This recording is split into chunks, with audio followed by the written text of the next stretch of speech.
That's mine. That's mine.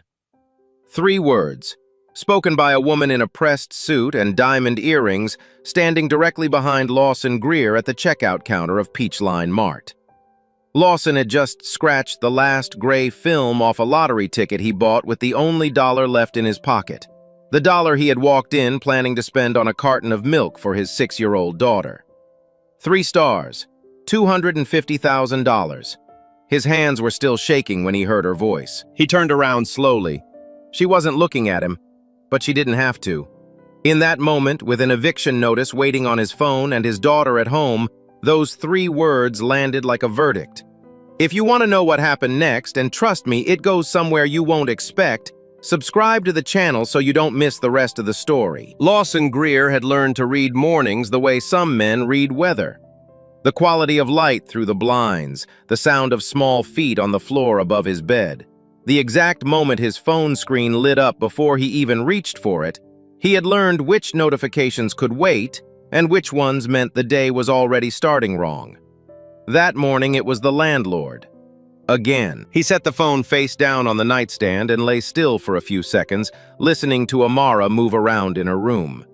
She was 6 years old and had her mother's habit of talking to herself while she got dressed, a quiet, steady murmur that filled the apartment with something that felt almost like warmth. Lawson got up, went to the kitchen, and opened the refrigerator out of habit before remembering there wasn't much to open it for. He had worked a double the day before, a morning shift unloading freight at the warehouse on Fulton Industrial, then an evening shift mopping floors in an office tower downtown. His back ached in the specific grinding way it always did after those days, and his knuckles were dry and cracked from the industrial cleaning solution they used on the lobby tiles. He was 38 years old, and some mornings his body felt considerably older than that. Amara appeared in the kitchen doorway with one shoe on and her jacket already zipped crooked. She looked at him with her mother's eyes, wide, serious, always slightly ahead of whatever was happening, and asked the question she had been asking for 3 mornings in a row now. "Dad, are we going to have milk tonight?" It was the way she said it that stayed with him. Not whining, not demanding, just checking the way a child checks when she has already learned that some things aren't guaranteed. Lawson told her yes. He didn't know yet if that was true. He had not always lived like this. There was a version of his life not so many years ago that looked entirely different from the outside. He had been an emergency medical technician at Grady Memorial for 6 years, the kind of job that demanded everything from a person and gave back something harder to name than money. He had been good at it. His supervisor used to say Lawson had the rarest quality in emergency medicine, which was the ability to stay completely calm in the moments when calm felt impossible. Then his wife Dana went in for what the doctors called a routine procedure, and she didn't come home. What followed was not a single collapse, but a long, slow erosion. The bereavement leave ran out. The medical bills arrived. Amara was 3 years old and terrified, and needed her father present in a way that a hospital shift schedule could not accommodate. Lawson missed days, then weeks. His supervisor, a decent man in an impossible system, told him there was nothing more he could do. The position was filled by someone who could actually show up. Lawson did not blame anyone for that. He understood systems. He had worked inside one long enough to know that they were not built for grief. What he hadn't anticipated was how quickly a person could fall once the structure holding them up was gone. Within a year of Dana's death, he had burned through their small savings, paying down the hospital debt, moved from their 2-bedroom apartment in East Point to a smaller, cheaper unit in West End, and taken whatever work he could find that didn't require a credential he no longer had time to maintain. The warehouse paid $11 an hour. The janitorial contract paid slightly more, but only because he took night shifts nobody else wanted. He kept a notebook in his jacket pocket where he tracked every dollar coming in and going out. Not because he was naturally organized, but because the alternative was not knowing. And not knowing was the thing that terrified him most. Amara made it easier and harder at the same time, the way children do. She was the reason Lawson got out of bed when getting out of bed felt like lifting something too heavy. She was also the reason every shortfall landed with an extra weight. When there was enough money, he felt ordinary relief. When there wasn't, He felt it in a different part of himself, lower, quieter, harder to shake. She had started drawing stars, dozens of them on the backs of paper bags and the margins of her school worksheets, and once, memorably, on the wall beside her bed in blue crayon before Lawson caught her. She told him her mother lived on the brightest star in the sky and that she was drawing pictures so her mother would recognize their apartment from up there. Lawson had taped a piece of paper over the crayon marks on the wall rather than painting it over, because he couldn't bring himself to cover it completely. He was careful always to keep his own fear away from her. He didn't talk about the landlord's messages or the notebook or the shifting calculations he ran in his head at 3 in the morning. He called their cheap dinners special. He invented names for things. A pot of rice and beans became a star feast. A cup of instant oatmeal became astronaut breakfast. Amara accepted all of it with the seriousness of a child who understands on some level that her father is trying very hard. He didn't want her to see how close to the edge they were. The afternoon he walked into Peachline Mart, he had just finished a warehouse shift, and his boots were still dusty from the loading dock. The store sat on Cascade Road, a squat building with flickering fluorescent lighting and a handwritten sign in the window advertising a special on sports drinks. He went there sometimes because it was on his route home, and because the cashier, a young man named Theo, never made him feel like he was taking too long at the counter. He picked up a small carton of milk from the refrigerated case in the back and carried it to the front. He had exactly $1 left until his next shift paid out, and the milk cost 99 cents. That was the plan. Simple, clean. Then his phone buzzed in his pocket. He already knew before he looked. The landlord's messages had a particular rhythm by now, and this one followed it exactly. Polite in the language, brutal in the math. The remaining balance on his rent, which he had been paying in partial installments for the past 6 weeks, was due in full within 5 days. If he could not pay, they would begin the formal eviction process. He stood at the front of the store and looked at the milk in his hand. 99 cents would give Amara what she needed tonight. It would not give her a place to sleep next month. He was not under any illusion that $1 stood between him and solving anything. He understood perfectly well that a lottery ticket was not a financial strategy. He had spent enough years watching people buy hope on a scratched piece of cardboard to know exactly what it was. But he had also spent months doing everything correctly, working every shift, tracking every expense, skipping every luxury, and still ending up in the same place.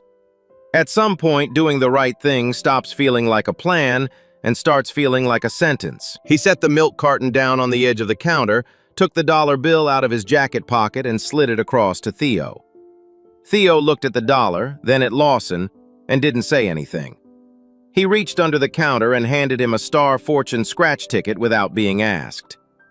Theo had seen enough people stand exactly where Lawson was standing to know that some transactions weren't really about the product. Lawson took the ticket and picked up the coin from the small dish on the counter, the one shops keep for rounding up change, and moved to the side of the counter to scratch. He didn't know she had walked in behind him. Celia Rourke had driven herself to this part of Atlanta specifically, which was unusual.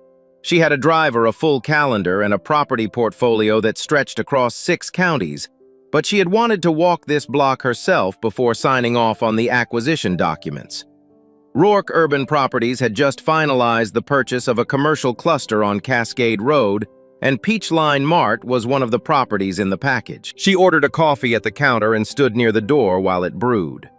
She was 43 years old, wearing a charcoal blazer and the kind of quiet, expensive restraint that came from having spent years making sure no one in a room underestimated her twice. She had grown up in a town 2 hours south of Atlanta, in a house where her mother worked the night shift at a laundromat to keep the electricity on. She did not think about that often anymore.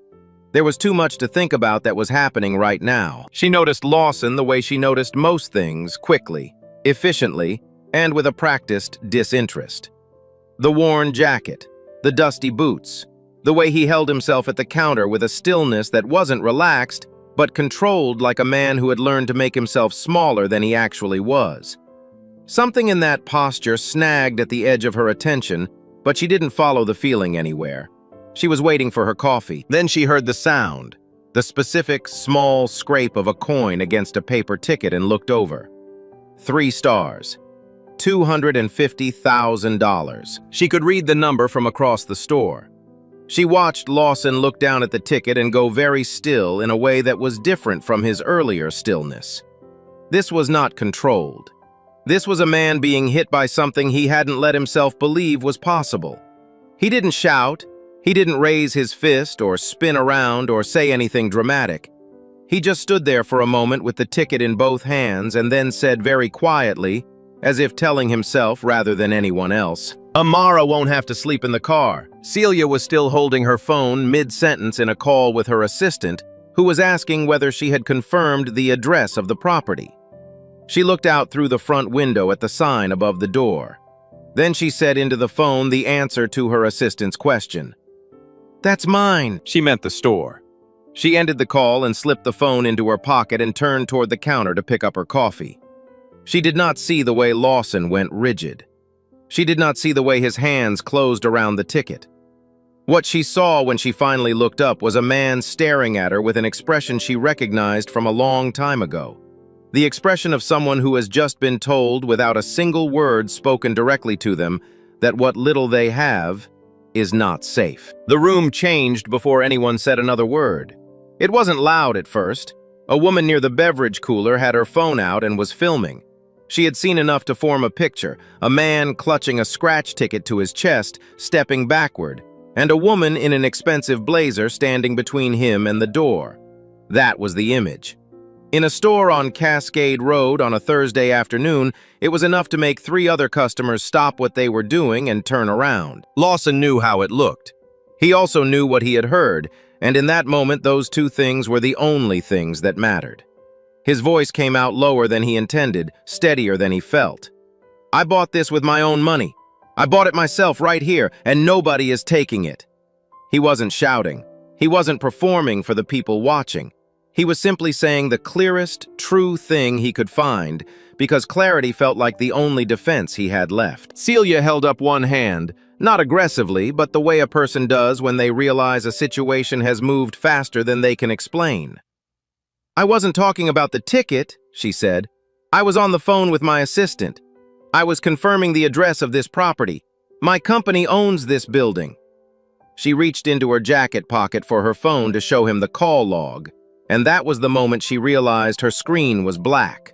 The battery had died sometime in the last 2 minutes. The woman with the phone said loudly enough for everyone to hear that a billionaire was trying to take that man's ticket. Someone else said they should call the police. A man in a work vest stepped forward and stood at Lawson's shoulder without saying anything. Just stood there, which was its own kind of statement. Celia Rourke had been in rooms where everything depended on her ability to control the narrative. She knew how to hold a room, but this was different, because she was the villain in this particular room's story, and she had no way to prove otherwise. Her phone was dead, her assistant was unreachable. Theo called the police before the situation could get worse. 2 officers arrived within 10 minutes, and the first thing they asked for was the security camera footage. Theo pulled it up on the monitor behind the counter, a single overhead angle, grainy but clear enough. It showed Lawson walking in alone, picking up the milk carton, receiving a text on his phone, setting the milk down, handing Theo the dollar, taking the ticket and scratching it at the side of the counter. It showed Celia entering after him, walking directly to the coffee station without approaching the lottery display, and standing near the door with her phone to her ear. The moment she said what she said, the camera showed her eyes moving toward the front window, toward the sign above the door, not toward Lawson or the ticket in his hands. The footage said what Celia could not say for herself. The officers confirmed that no theft had occurred, no threat had been made, and that the ticket belonged to Lawson without question. The woman who had been filming lowered her phone. The man in the work vest stepped back. The room exhaled. Lawson stood at the counter with the ticket still in his hand and felt something he hadn't expected: shame. Not the shame of being wrong about the law, but the shame of having been visible in a way he couldn't control. He had reacted in front of strangers. He had accused a woman loudly and publicly of something she hadn't done. He understood why he had done it, understood that every nerve in his body had been primed for exactly that kind of threat for months. But understanding a reaction and being comfortable with it were two different things. He was still working out what to say when Celia spoke first. Her voice was quieter now, without the careful authority she had used when the officers were asking questions. "You don't need to apologize," she said. "You were protecting your daughter. That's not something you should apologize for." It was the last thing he had expected her to say, and the directness of it, no preamble, no performance of graciousness, was what made it land the way it did. He had braced for irritation, or legal language, or the particular coldness of someone with money reminding someone without it exactly where the line was. He had not braced for that. The officers left. The other customers drifted away one by one until the store was close to empty. Lawson and Celia ended up outside on the two plastic chairs the store kept beside the front entrance. Lawson sat with his elbows on his knees and the ticket folded carefully in his jacket pocket. Celia set her dead phone on her knee and looked out at the parking lot. She was the one who broke the silence, and she did it the way she seemed to do most things without easing into it. "What does it mean to you?" she asked. "The ticket. What's the first thing it means?" It was such a specific question that Lawson answered it honestly before he decided whether to. He told her about the eviction notice. He told her about the notebook in his jacket pocket and how the numbers had stopped working no matter how carefully he arranged them. He didn't tell it like a story meant to move her. He told it the way a man reads back from a ledger because that was what it was. Celia listened without interrupting. When he stopped, she didn't immediately respond. She looked at the parking lot for a moment and then said something that had nothing to do with him and everything to do with her. "My mother worked nights at a laundry in a town called Bainbridge, about 2 hours south of here. She used to hide the bills in a cookie tin so I wouldn't find them. She said it the way people say things they don't say often carefully, like setting something down that's been carried a long time. She wasn't hiding them from the creditors, she was hiding them from me." Lawson didn't say anything to that. He understood exactly what she meant. What settled between them in the following minutes was not comfort exactly, but recognition. Lawson began to see that Celia was not the simplified figure the store had turned her into, the rich woman trying to take from the poor man. She was someone who had come from a specific kind of scarcity and had built herself entirely out of the determination never to return to it. And somewhere in that process, had stopped asking what was being lost by other people in the places she was gaining ground. He didn't excuse that, but he understood it differently than he had 20 minutes ago. For Celia, the shift was harder to name because it required her to look at something she had been successfully not looking at for years. The New Harbor Initiative, the workforce re-entry program her company funded, had been announced at a press conference with good lighting and a slide deck. She had felt genuinely proud of it. But sitting outside Peachline Mart, which her company now owned, listening to a man describe the specific arithmetic of trying to be a good father in a city that kept raising its floor, she started to feel the distance between what the program said it did and what it actually touched. Lawson wasn't a case study. He was a man who had spent 6 years saving lives in an emergency room, who had lost his wife and nearly lost everything else, who had just scratched $250,000 out of a piece of cardboard with a borrowed coin, and the first thing he had said wasn't about himself. It was about his daughter not sleeping in a car. She made a decision then, sitting in that plastic chair, but she didn't announce it. She just asked him one more question. "What happens after you claim it?" Lawson thought about it honestly. The taxes would take a significant portion. The back rent Amara's medical bills from the previous winter, the repairs on his car that he had been deferring for 4 months, all of that would come out of what remained. What was left would be enough to breathe for a while. Not forever. Not even close to forever in Atlanta's current market. "A few years," he said. "Maybe 3 if I'm careful." Celia nodded slowly. Then she told him about New Harbor. She explained it without dressing it up. The program provided job retraining for single parents, people whose career trajectories had been interrupted by caregiving illness or circumstances outside their control. It covered tuition-subsidized childcare during training hours, short-term rental assistance, and active placement support with employers who offered real benefits. Given Lawson's background in emergency medicine, there was a track specifically designed to move people into patient care coordination roles at community clinics. Stable hours, health insurance, a schedule built around being a parent. Lawson heard all of it and then sat with it for a moment before responding. When he did, he was direct.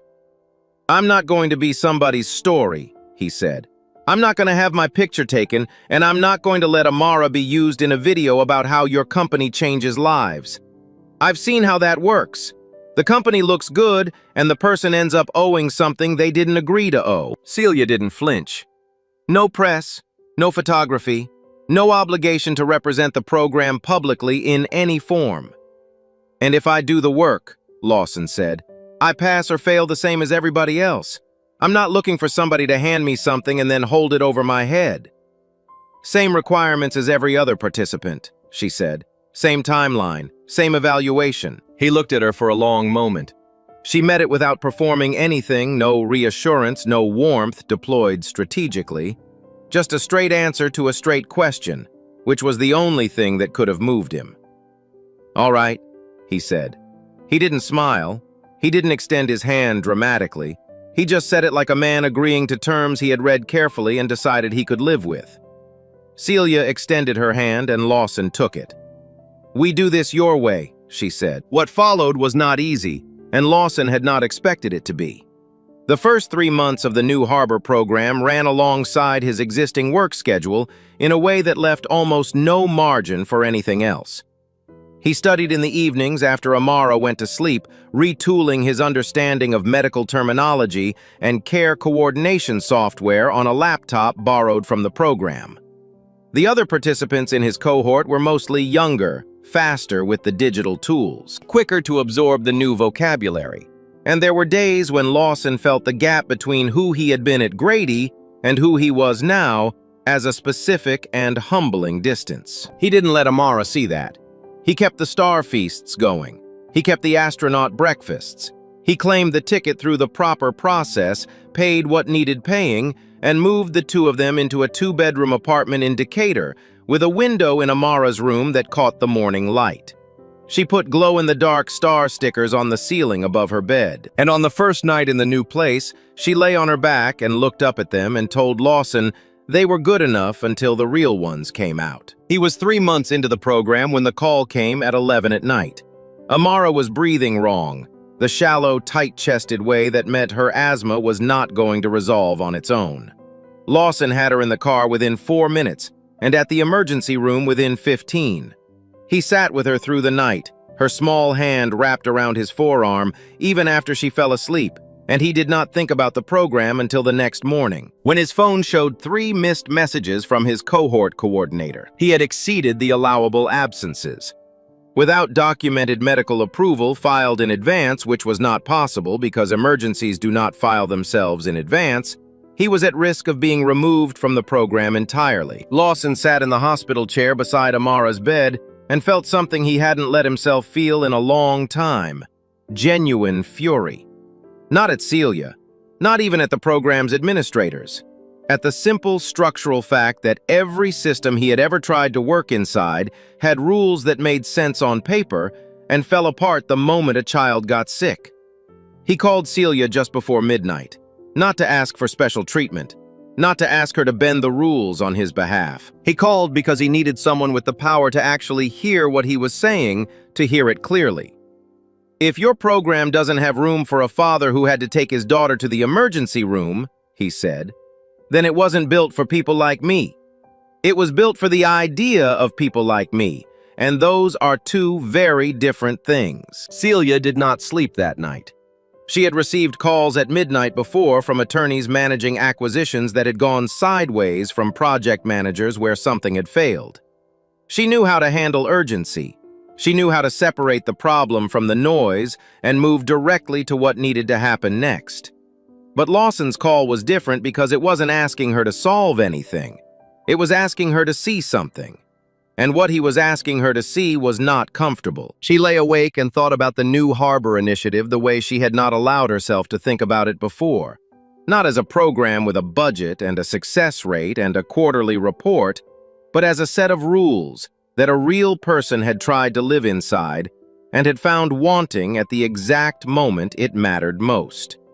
The absence policy existed because attendance was measurable, and measurable things were defensible in board presentations. The advanced documentation requirement existed because the program's administrators needed paper trails. All of it made sense from the inside of a conference room. None of it made sense at 11 o'clock at night in a pediatric ward. She called her program director first thing the following morning, not to issue a directive, but to ask a question she should have asked before the program launched. How many participants have we lost because of the absence policy? The answer came back within the hour. In the program's first 2 years, 11 people had been removed for exceeding allowable absences. Of those 11, 9 had listed a child's illness or a family medical emergency as the reason. 9 people gone from a program built on its website and in its press materials specifically for parents. Celia called a meeting for that afternoon. She did not walk into the room and announce that Lawson had changed her mind. What the moment required was something harder, admitting in front of the people who ran the program she had funded and championed that the program had a structural failure at its core. Not in the execution, but in the design. She had built a system that said it supported single parents and then punished them for being single parents in the most literal sense of the phrase. The meeting was not comfortable. Her program director, Sandra, pointed out that the absence policy had been developed in consultation with legal and HR and was consistent with workforce development best practices. Celia acknowledged all of that and then asked Sandra what best practices were designed to optimize for, and whether those outcomes were the same as the ones they had stated publicly. The room was quiet after that. What came out of the meeting was not a special exemption for Lawson. Celia was deliberate about that. What came out was a formal policy revision, a makeup track for missed sessions with documented emergencies, flexible scheduling for single-parent participants, an emergency childcare fund for situations outside normal support hours, and an individual advisor assigned to each participant in the parenting track. The changes would apply to every current and future participant. When Sandra asked whether they should make a public announcement, Celia said no. "We fix it," she said. "We don't celebrate fixing something that shouldn't have been broken." Lawson found out about the changes through his cohort coordinator, not from Celia directly. She had asked the coordinator to explain the revision as a program-wide update, which it was, and to make clear that Lawson's continuation was conditional on completing all remaining requirements without further accommodation. He called Celia when he heard. "I didn't do this for you," she said before he could frame whatever he had called to say. 11 people left the program in 2 years because of that policy, 9 of them because a kid got sick. That's not a you problem. That's a design problem, and I should have caught it before we opened the doors." Lawson was quiet for a moment. Then he said, "I know, but you caught it now." He didn't thank her effusively. He didn't make it larger than it was. He simply acknowledged it and moved on, which was Celia was beginning to understand exactly how Lawson handled most things that mattered. The final months of the program were the hardest and also the clearest. Lawson knew what he was working toward in a way that hadn't been true at the beginning, when the whole endeavor had still felt provisional.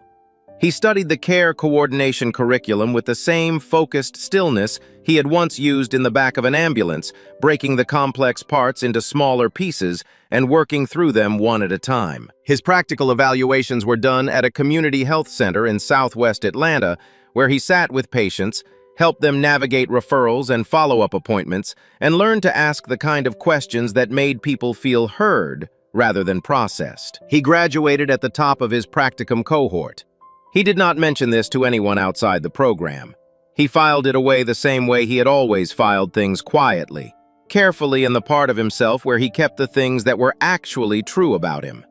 Then he accepted a position at a community clinic in East Atlanta as a patient care coordinator.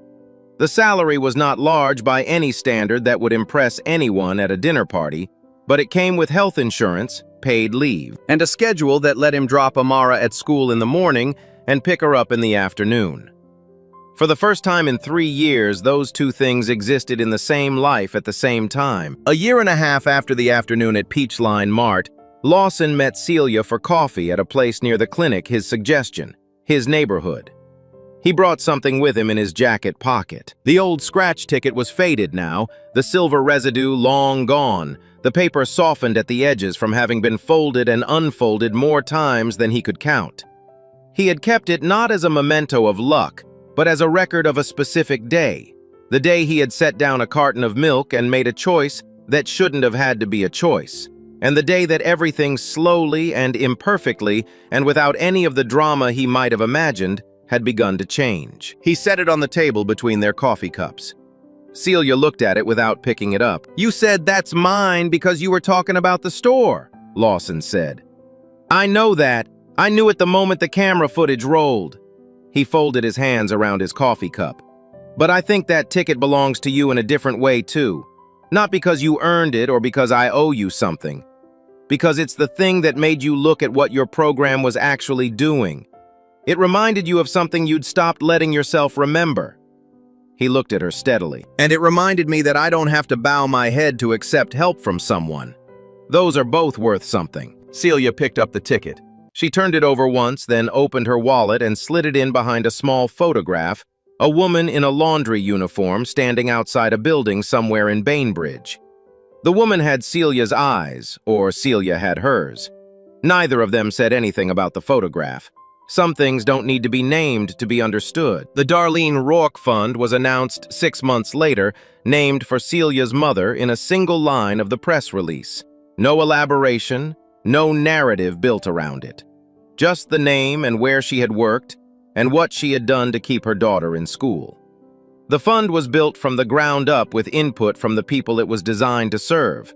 Working parents caught between caregiving and career, between doing everything right and still losing ground. It included makeup tracks, emergency childcare, flexible scheduling, rental bridge assistance, and placement support with employers vetted for actual working conditions. The advisory board included social workers, a housing attorney, pediatric nurses, and one patient care coordinator from a community clinic in East Atlanta. Lawson did not give a speech at the launch. He had been clear about that from the beginning. But when Sandra introduced the board members to the room, he said a few words. "I don't need anyone to save me from being a father," he said. "I just need a system that doesn't punish me for it. That's what this is supposed to be. Hold us to that." 2 years after that afternoon on Cascade Road, Celia drove herself back to Peachline Mart. The store looked the same flickering light above the door, same handwritten sign, same bell. When she pushed through, Theo was still at the counter, a little older with a new laminated certificate taped to the side of the register. She ordered a coffee and stood near the door while it brewed. A young man was standing at the front of the store with a crumpled bill in his hand, looking between the refrigerated case and the lottery display with the particular stillness of someone doing difficult math in a very short amount of time. Work clothes, dusty boots. She looked at Theo and said quietly enough that the young man wouldn't hear, "Whatever he needs, put it on my tab. Don't make a thing of it." She took her coffee and walked out. On the morning of Amara's first day of second grade, Lawson walked her to school along a route they had made their own, past the bakery that put its day-old muffins out early, past the community garden, past the corner where Amara had decided the sky looked most like space in the moment just before it got fully light. Amara had her backpack adjusted to exactly the right height, which mattered to her in a way that resisted explanation.